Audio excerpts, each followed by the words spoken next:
2022 کو چین کی شرکت کے لیے ایک ورکنگ ٹیم باقاعدہ طور پر قائم ہوئی، جس سے DEPA میں چین کی شرکت کے لیے مذاکرات کا آغاز ہوا۔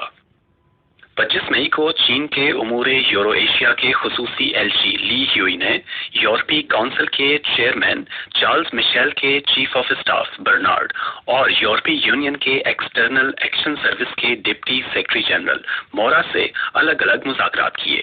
فریقین نے سیاسی طریقے سے یوکرین کے بحران کے حل اور چین یورپ تعلقات سمیت دیگر امور پر تبادلہ خیال کیا۔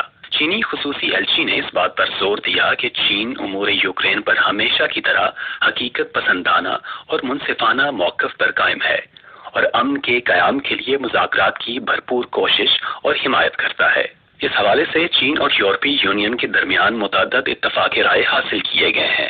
چین حکمت عملی میں خود مختاری برقرار رکھنے اور یورپ میں طویل مدتی